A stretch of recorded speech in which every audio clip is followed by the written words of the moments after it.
Shalom, shalom. Shalom, peuple de Dieu. Shalom, sentinelle. Nous bénissons le nom de l'Éternel ce soir encore de nous avoir permis d'être là devant votre présence. Alors, nous bénissons le ciel et j'aimerais dire merci à Dieu. Merci Éternel de permettre encore ces circonstances, ce moment, que nous puissions encore rendre gloire à ton nom. Merci, ô Dieu, merci Saint-Esprit de nous aider. Merci d'être là au milieu de nous. La Bible t'appelle l'enseignant par excellence. Nous voulons que tu nous enseignes encore ce soir. Lorsque je sois ce canal de bénédiction qui va aider une sentinelle quelque part, oh Dieu, à se retrouver dans cet enseignement. Père, que tout soit pour la gloire de ton nom. Nous recommandons ce moment. Mets de paroles dans notre bouche, que nous puissions libérer ce que toi tu as mis dans notre cœur. Que ton peuple soit béni. Et ouvre les yeux de quelqu'un qui puisse comprendre, éternel Dieu, ce soir. Et lorsque ta bénédiction puisse atteindre la maison de quelqu'un ce soir. Au nom de Jésus-Christ. Amen, amen. Alors, bonsoir, bonsoir bien-aimés. Nous voici encore une fois de plus. Nous sommes là devant la présence de Dieu. Alors, j'aimerais dire bonsoir à tout le monde, à vous qui êtes connectés maintenant. J'aimerais continuer notre enseignement comme nous avons commencé la fois dernière. Je disais que nous étions en train de parler du développement de caractère. Et le samedi passé, nous avons parlé de l'importance de l'âme. Que Dieu bénisse le serviteur Daniel là où il est. Il nous avait parlé de l'âme. Et aujourd'hui, je vais encore essayer un peu de nager dans cet angle-là. Comme ça, ça va permettre à quelqu'un, et vu les questions que nous avons eues, vu l'importance du thème que nous sommes en train d'aborder, nous avons eu pas mal de discussions, pas mal d'échanges avec les gens. Et je vis que c'était important. Alors, il y a quelques parties qu'on avait parlé déjà bien avant, que moi j'avais parlé, ou le frère Daniel avait parlé, que j'aimerais encore parler parce que les gens ont dit que c'était vraiment important et ils voulaient vraiment participer pour comprendre. Alors j'ai dit coucou et salut à tout le monde. Donc là, aujourd'hui, je suis encore en train d'aborder le thème de l'âme. L'importance ou bien la composition de l'âme. La fois passée, nous avons parlé de l'importance de l'âme et aujourd'hui, je vais parler de la composition de l'âme. Comme je l'ai dit, c'est un enseignement. Hein? Donc, nous allons essayer de parler des peu que nous avons. S'il y a quelqu'un aussi qui s'y connaît peut-être beaucoup mieux dans cette histoire, n'hésitez pas, contactez-nous et amenez un peu votre connaissance. Nous connaissons peu et nous partageons, c'est juste pour la gloire de Dieu. Donc, mon introduction, vous l'avez suivi. Nous sommes en train, Dieu nous a mis à cœur de parler de l'âme de la personne parce que, comme je le disais, comme nous le savons tous, l'homme est tripartite. L'homme est un esprit qui possède une âme qui habite dans un corps. Et nous avons remarqué que dans nos assemblées, dans nos églises ou dans la vie courante, nous avons vu que les gens ont beaucoup vraiment donné beaucoup plus et soit de l'importance à l'esprit, ce qui n'est pas mauvais. Avec ces phénomènes aussi de BCBG, nous avons cherché un peu à soigner un peu notre parure extérieure. Tu vas voir un serviteur. Ils ne sont plus comme des serviteurs d'autrefois. Ils sont bien habillés, avec beaucoup d'onction. C'est bien, mais il y a un aspect que nous avons oublié. C'est l'aspect de l'âme. Et nous avons vu comment, sans travailler cet aspect-là, ça cause beaucoup de dégâts. Ça cause beaucoup de dégâts dans nos communautés, dans nos familles, dans la société, dans nos églises, en politique, sur tout le plan. Et parce que j'avais souligné un truc en disant que quand nous recevons le Seigneur comme notre Seigneur et Sauveur personnel, quand nous recevons Jésus-Christ dans notre vie, c'est notre esprit qui reçoit le Seigneur, mais notre âme reste intacte. Ça ne se transforme pas quand nous recevons le Seigneur Jésus-Christ dans notre vie. Donc, notre âme entre en processus. Ce processus-là, on doit nourrir notre âme, on doit la changer, la transformer par la banque d'informations, ce que j'ai appelé la banque d'informations, c'est la parole de Dieu. Comme Paul nous le demande de renouveler notre intelligence, il parle de l'âme. J'avais lu l'autre fois, il y a un passage dans 1 Pierre 3, le verset 3 et 4. La Bible est Paul est en train d'exhorter les femmes de ne pas seulement se fier à la parure extérieure qui consiste de mettre de beaux habits, de se parir des ornements. Pour les hommes, par exemple, je pourrais ajouter bien se coiffer, mettre une cravate, ce qui n'est pas du tout mauvais, c'est bien, mais plutôt de travailler notre homme intérieur. Et cet homme intérieur-là que nous avons parlé, c'était l'âme de la personne. Et dans l'âme de la personne, aujourd'hui, nous allons parler de sa composition. Alors, juste comme récapitulation, l'âme, je l'ai trouvé juste dans notre dictionnaire. L'âme est la personne, l'encyclopédie définit l'homme comme étant la personne elle-même, donc le soi, cette âme-là qui habite dans le corps et agit à travers de la personne. Et ils ont donné l'importance, en donnant un exemple, comme je suis là, un ampoule sans l'électricité, même si tu l'as acheté trop cher, l'ampoule là ne peut rien faire. Elle peut être faite en diamant ou en matière précieuse, mais si il n'y a pas d'électricité, donc tu ne pourras pas jouir de cette lumière que j'ai. C'est ça qu'on définit l'âme. Et donc, notre corps est là, et notre esprit est là, si non, on n'a pas d'âme, donc c'est comme cette ampoule-là, qui est là, bien ornée, mais qui n'a pas d'électricité, qui fait fonctionner ce corps ou notre esprit. Et il y a encore un autre exemple que je peux donner, peut-être, c'est que nous pouvons tous comprendre comme un ordinateur. Un ordinateur sans programme. Tu as ton laptop, tu as ton ordinateur. Je ne sais pas, c'est les Macintosh ou je ne sais pas quel nom d'ordinateur, quel prix, mais qui n'a pas de programme. Donc, comment tu peux l'utiliser? C'est ça l'âme de la personne. Donc, je disais dans notre introduction que l'âme joue le pont entre l'esprit de la personne et le corps. Donc, quand nous parlons ou notre esprit, nous recevons Jésus-Christ dans notre vie, c'est notre esprit qui reçoit le Seigneur Jésus-Christ. Et quand Dieu nous parle, il ne nous parle pas l'esprit, mais c'est l'âme qui joue le pont, ce pont-là qui prend le message qui vient de l'esprit et vient le matérialiser dans notre corps physique, dans l'environnement où nous vivons. Donc, voilà un peu. Alors, nous avons dit encore que ce n'était pas mauvais pour une personne de posséder, par exemple, le bien matériel ou de posséder d'être fort en esprit. Et parce que l'âme n'est pas seulement pour les humains, mais l'âme, toute créature, si je peux le dire, toute créature a une âme. Ce n'est pas seulement les humains qui ont une âme.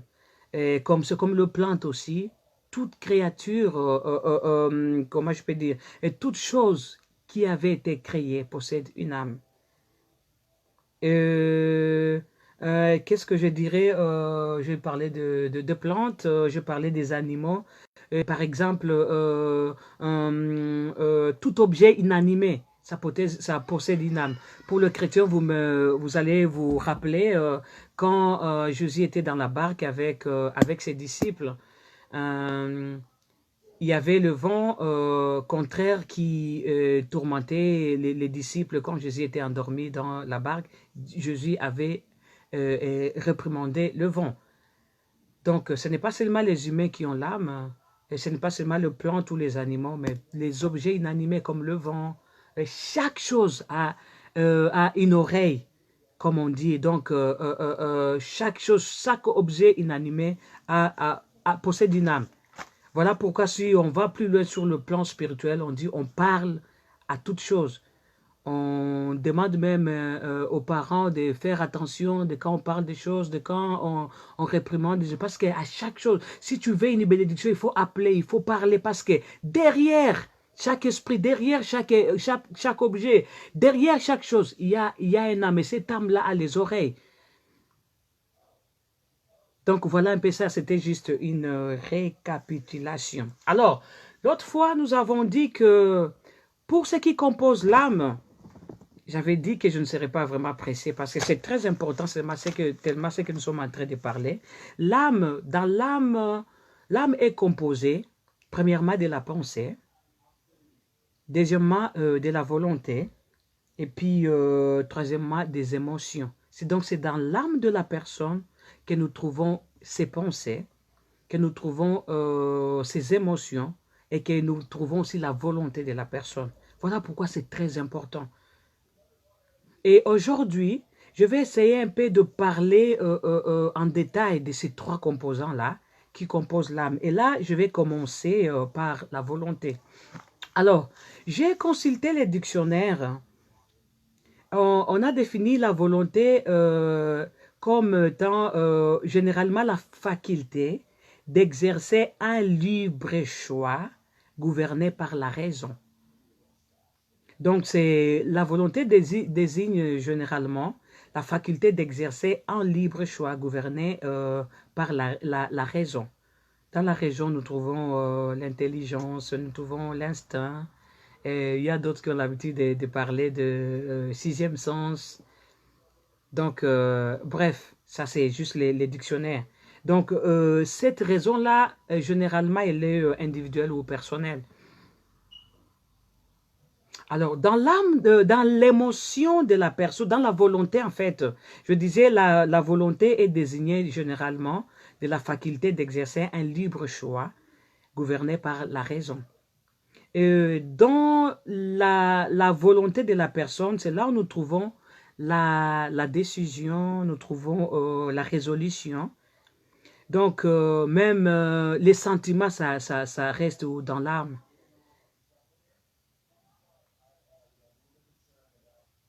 Alors, les émotions, ils ont cette définition toujours, ils ont dit l'émotion, c'est une expérience psychologique qui est complexe et intense.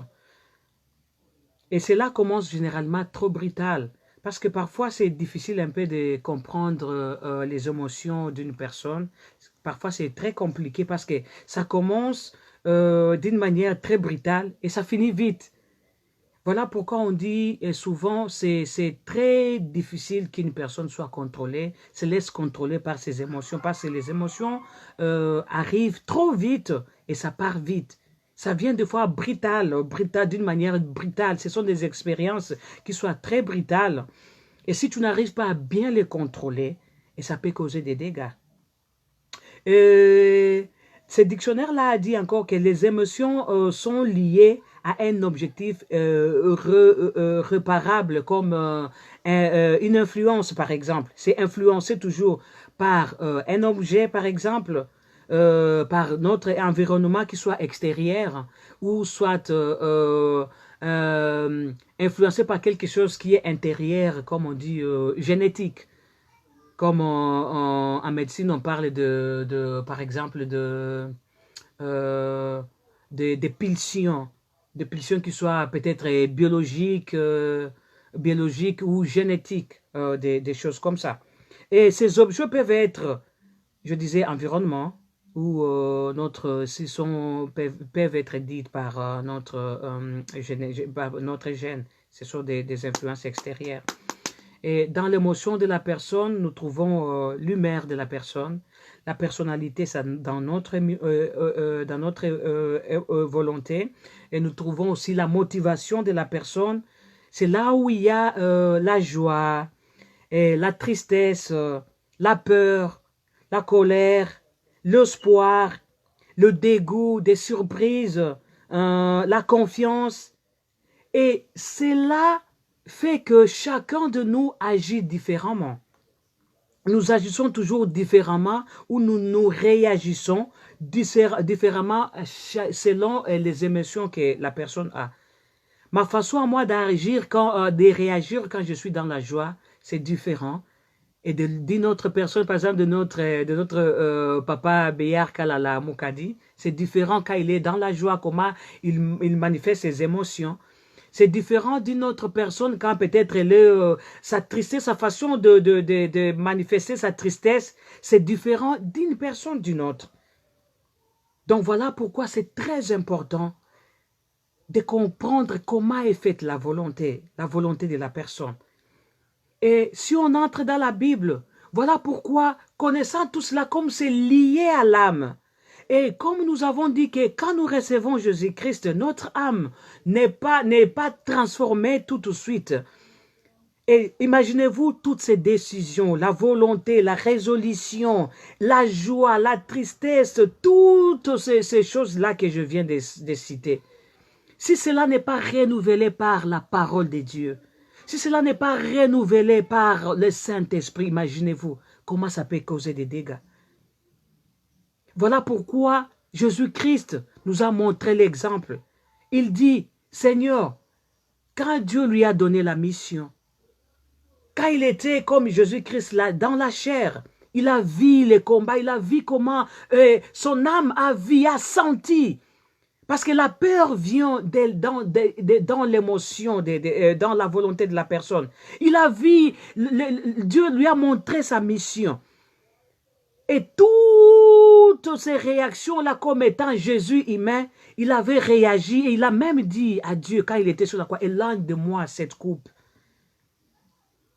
Mais, comme il a compris, à la fin, il dira quoi?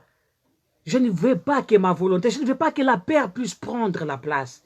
Je ne veux pas que ma décision puisse prendre la place. Mais Seigneur, que ta volonté soit faite.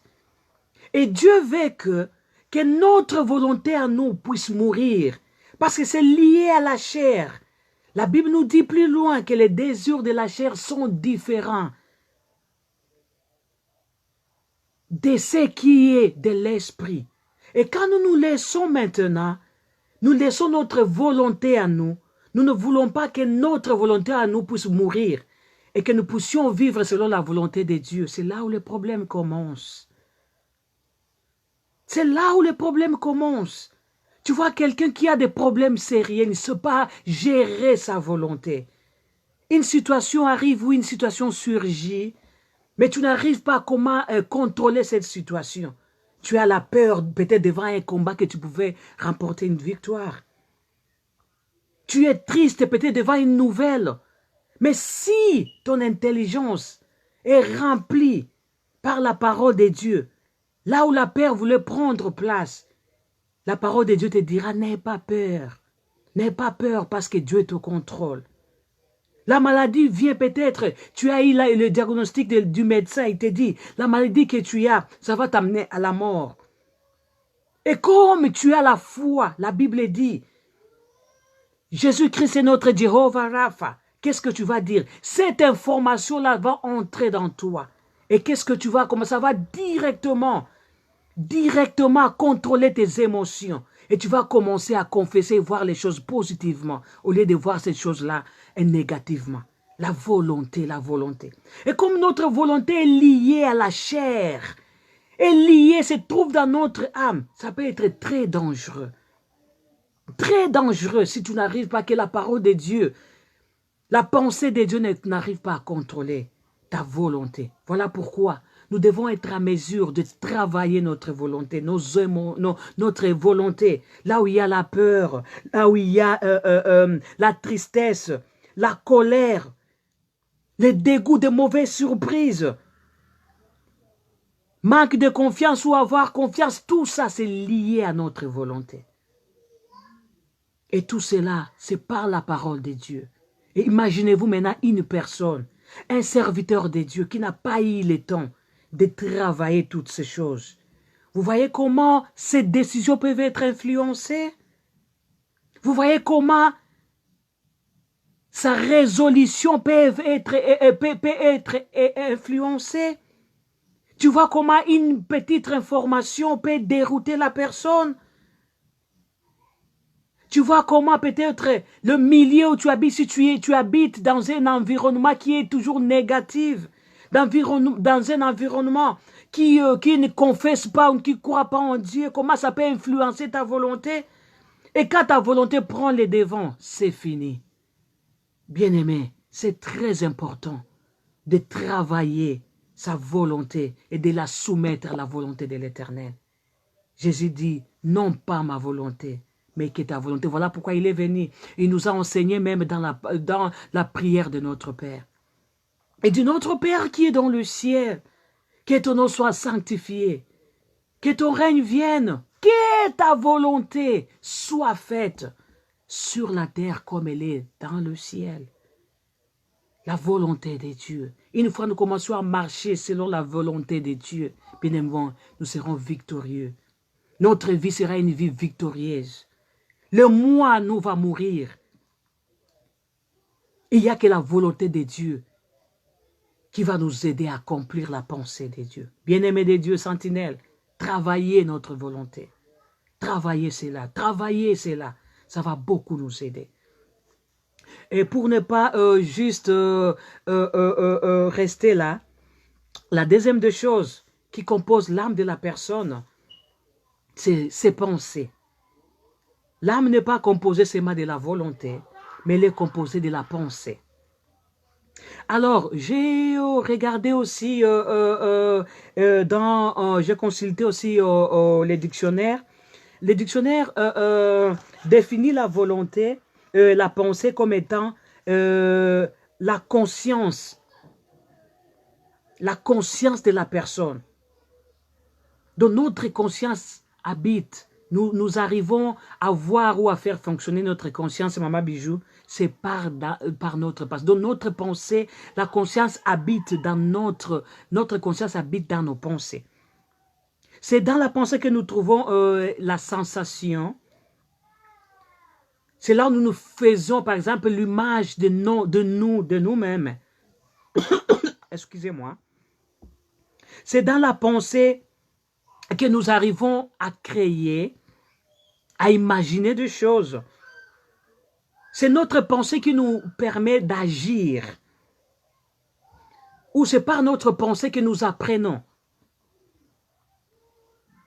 Imaginez-vous maintenant, quelqu'un qui n'a pas eu le temps de travailler sa pensée. Ça sera très difficile de te laisser enseigner par le Saint-Esprit, par exemple. De te laisser enseigner par les choses qui sont tout autour de toi. C'est dans la pensée que nous avons aussi les jugements. Les jugements, nous pouvons juger ce qui est bon, ce qui est mauvais. C'est dans la faculté, dans la partie de la pensée. La connaissance est liée à notre pensée. Notre croyance, c'est lié avec notre pensée. Notre opinion ou notre façon de réfléchir, nous réfléchissons par notre pensée. Maintenant, et quand nous recevons Christ, bien-aimé, toutes ces choses-là, c'est lié à la nature humaine. Et si tu n'arrives pas à travailler tes pensées, si tu n'arrives pas à laisser la parole de Dieu t'enseigner, par exemple, d'où viendra ta connaissance? Voilà pourquoi nous voyons aujourd'hui. Beaucoup de gens se laissent conduire par la connaissance humaine. Or, nous avons oublié que c'est Dieu qui contrôle tout. Tu as de bonnes idées. Tu as l'image de soi, peut-être tu te fais une très grande image de toi. Mais comment Dieu te voit? Comment la parole de Dieu te voit, bien-aimé? C'est très important, Papa Béard. C'est très important, Maman Bijou. Nous connaissons toutes ces choses. Et c'est la parole de Dieu qui influence notre façon de réfléchir. Maintenant, imagine-toi, tu nais dans une société qui est influencée par toutes ces choses. Et si cela n'est pas travailler, bien-aimé, tu vis dans une société où les gens voient les choses dans leur manière. La connaissance, par exemple, du mariage est de leur façon. La connaissance d'une femme ou d'un homme est selon cette culture-là. J'ai dit que l'âme est toujours influencée par l'environnement. Une société qui définit la femme d'une telle façon. Une société qui définit un homme ou qui donne des positions à un homme, je ne sais pas de quelle façon. Et imaginez-vous si maintenant, cette façon-là n'est pas conforme à la parole de Dieu. Vous voyez comment nous serons trompés et nous allons nous induire dans les erreurs. Comment? Qu'est-ce qui influence tes réflexions? Qu'est-ce qui influence ta décision? Qu'est-ce qui influence l'image de toi-même? Comment tu vois ton environnement? Tout cela, c'est dans la pensée de la personne. Comment tu te vois toi-même? Qu'est-ce que tu dis de toi? Qu'est-ce que tu dis de la personne, de ta famille? Qu'est-ce que tu dis de l'intelligence que Dieu t'a donnée? Que dis-tu de l'environnement où tu vis? Et c'est là, si c'est négatif, même si la parole de Dieu vient, même si le Saint-Esprit vient te dire, si tu marches avec ce que la société dit, ce que ta culture dit, ce que, par exemple, ta tradition dit, tu vois comment tu seras malheureux? Si tu marches de comment la tradition de ton pays dit, selon comment tu vois un homme, comment tu vois une femme, comment la société dit, tu sais comment tu seras influencé? Et voilà pourquoi nous sommes en train de faire beaucoup d'erreurs aujourd'hui. Dans les ministères, un serviteur de Dieu qui, par exemple, a l'appel de Dieu, l'onction.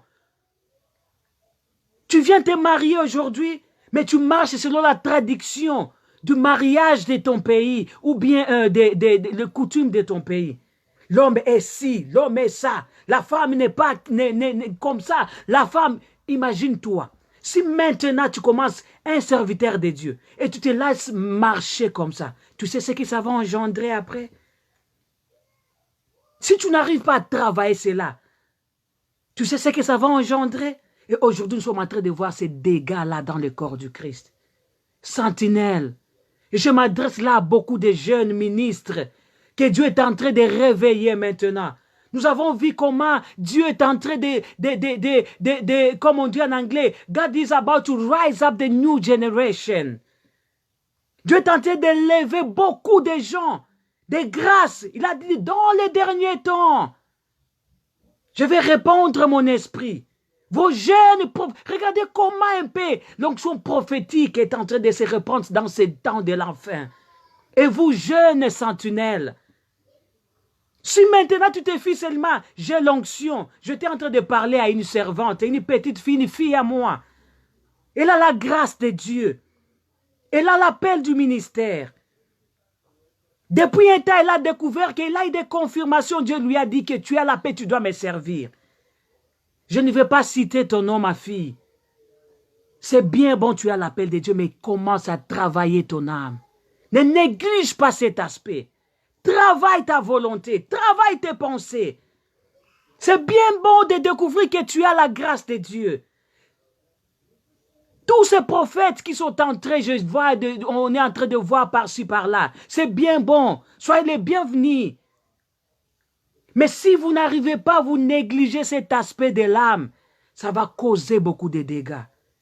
Dieu a dit, je ne veux pas que ces jeunes serviteurs, servantes, puissent faire les mêmes erreurs, commettre les mêmes erreurs que nos aïeux ont commis. Dieu est en train de relever, d'éveiller une génération nouvelle. Travaillez, travaillez, ne vous fiez pas seulement à l'esprit. Ne vous fiez pas seulement à vous habiller bien, de traiter votre apparence physique. Traitez votre âme, c'est très important. Parce que Dieu utilise ça pour vous amener la pensée de Dieu. Traitez votre âme. C'est bien bon de mettre des bijoux, maman Ikern.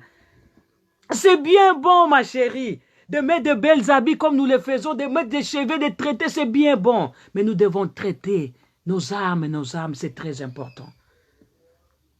Alors, jeunes serviteurs, jeunes servantes, Laissez vos pensées renouvelées par la parole de Dieu. Merci beaucoup, Papa Beyar Kalala Moukadi. Romains 12, la Bible dit, laissez votre pensée, elle doit être renouvelée. Selon la pensée de Dieu. Tu prends la culture, tu prends la tradition, ce qui est de bon. Selon la parole de Dieu, c'est bien, exerce ça. Mais ce qui est contraire à la parole de Dieu, mets ça de côté carrément. On négocie pas. On négocie pas. Tu vois un Moulouba, excusez-moi, qui épouse sa femme, il se dit un serviteur de Dieu, mais il se dit, moi la femme c'est une chose. Est-ce que la Bible dit ça? La femme est faite pour la cuisine. Est-ce que la Bible dit ça? Et toi, serviteur, tu viens avec l'onction, avec l'appel ministériel. Et si tu as cette conception-là, la culture de dire que la femme ne doit rien dire, la femme doit rester dans la cuisine, bien-aimée, avec ton onction, on a dit, tu peux avoir l'onction, ça va t'amener au trône. Mais si tu n'arrives pas à travailler ton âme, le caractère vient dans l'âme de la personne, tu n'arrives pas à... ça va t'amener par terre. Beaucoup de gens sont en train de faire des dégâts aujourd'hui dans le mariage. Beaucoup dans la société. Un ministre quelque part. Un directeur d'une société par exemple. Mais qui n'a pas eu le temps de travailler son âme.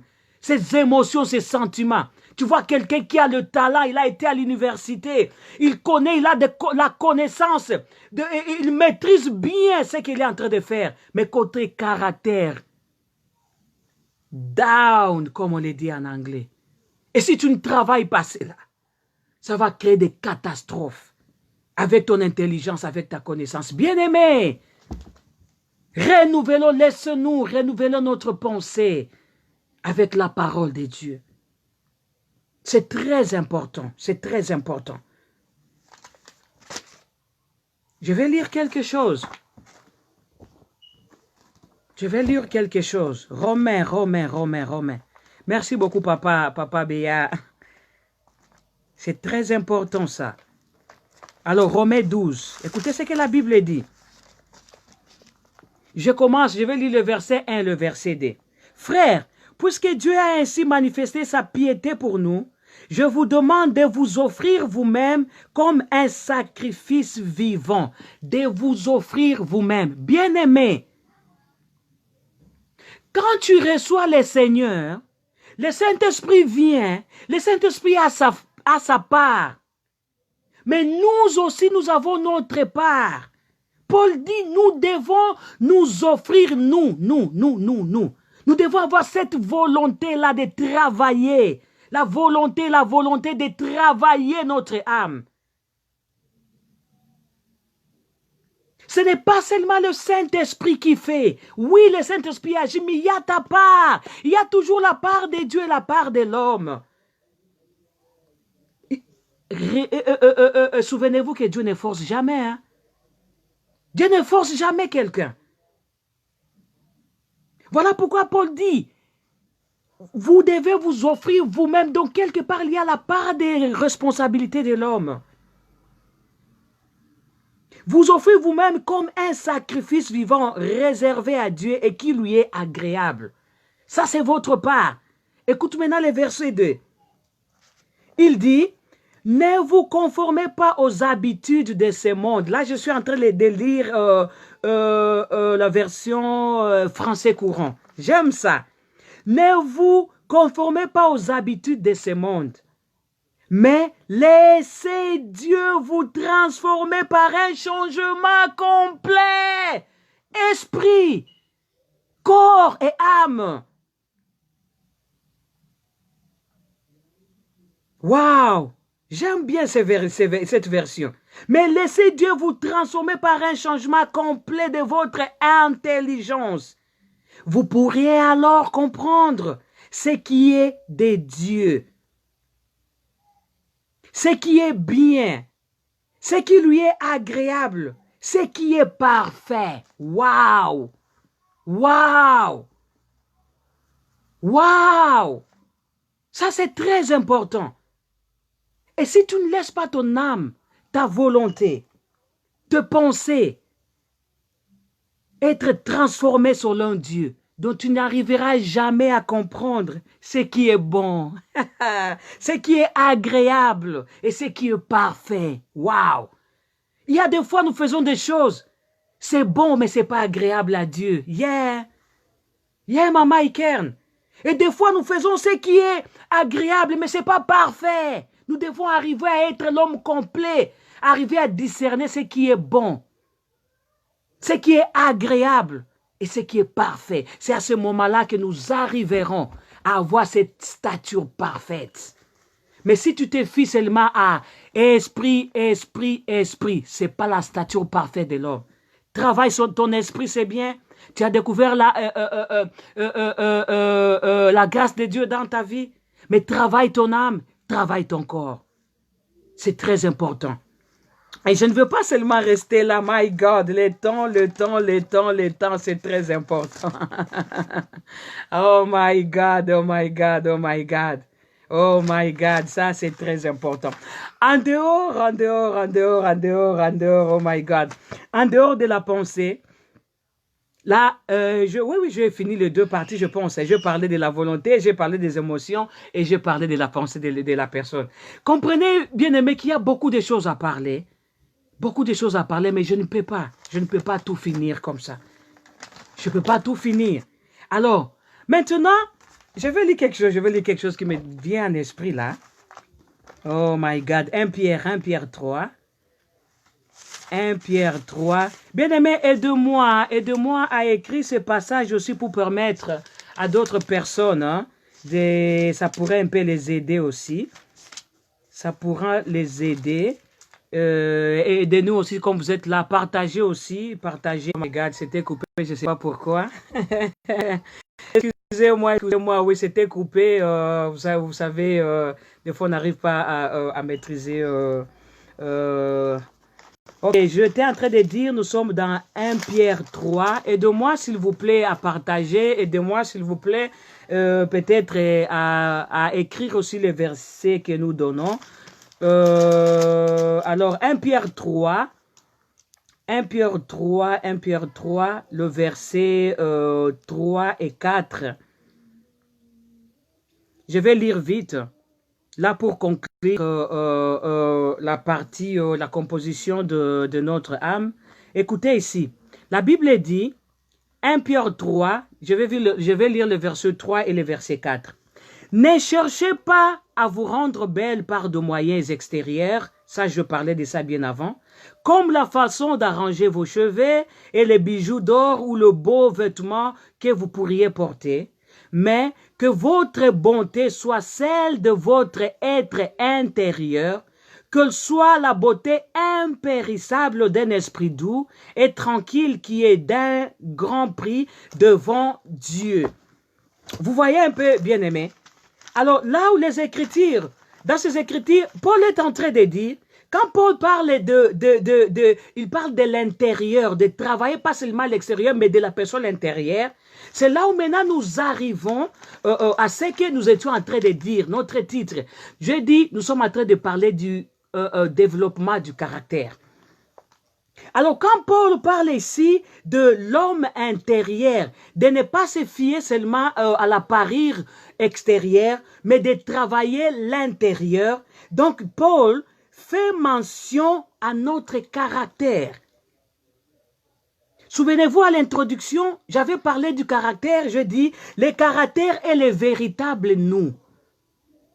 C'est l'homme intérieur que Paul est en train de s'adresser.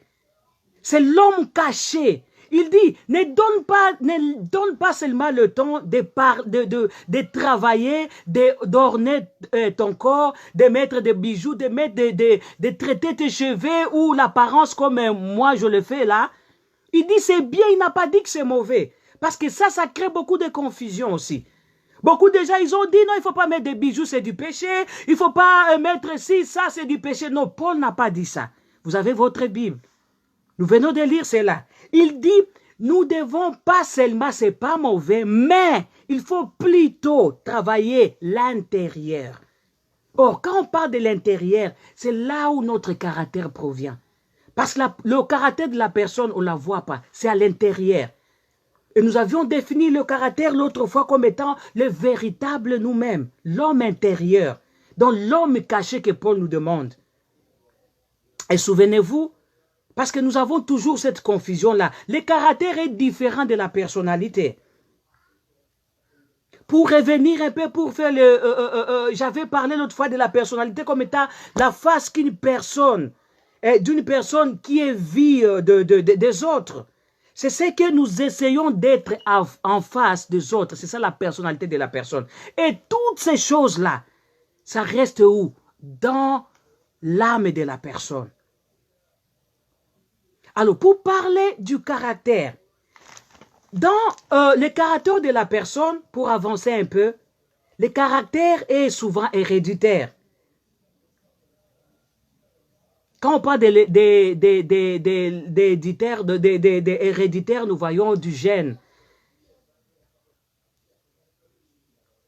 Alors, en dehors les caractères héréditaires, le caractère, c'est celle qui est résumé par la manière dont la personne agit face à une situation.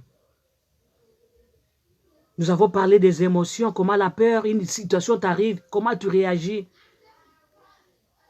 Et c'est cela qui détermine le caractère de la personne. Et nous avons toujours l'habitude, ça je vais ouvrir une parenthèse, il y a quelque chose que nous avons toujours parlé dans notre société, nous parlons par exemple de avoir, qu'est-ce qu'est avoir du caractère? Cette personne-là a du caractère, hein? Quand on parle de la personne, cette personne-là a du caractère, on a toujours tendance à voir, on le voit sur une manière négative toujours. Mais quand on parle de la personne, cette personne-là a du caractère, c'est pas mauvais. Ça veut dire que cette personne-là, c'est une personne intègre. Donc c'est une personne qui se respecte et qui sait aussi respecter les autres. Il respecte les gens et il se fait respecter. C'est cette personne-là qui a du caractère. C'est une personne qui réfléchit. Il ne réfléchit pas seulement face au problème ou à la situation qui arrive dans sa vie, mais il est quelqu'un qui réfléchit face à l'autre. Par exemple, la personne, par exemple, je peux dire comment. Quand tu peux avoir, je donne juste un exemple. Quelqu'un qui vient, par exemple, il te dit ce que lui il pense. La personne qui a du caractère, il se dit non, c'est ta pensée à toi, tu ne peux pas me faire gober ça.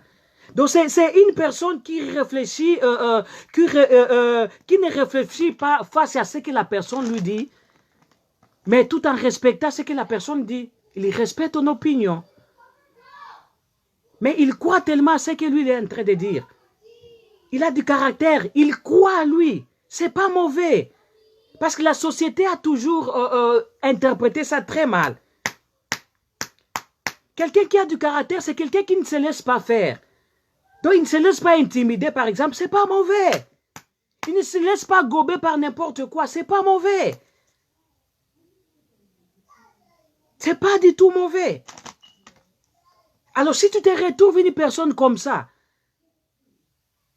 parce que les gens ne te comprennent pas, par exemple, parce que tu sais, tu es tellement convaincu avec ce que tu dis, si cela n'est pas négatif, et si cela est positif, tu connais tes forces, tu connais tes faiblesses, et tu ne te laisses pas intimider ou influencer par la personne, tu es une personne de caractère, c'est pas mauvais. Travaille ça encore.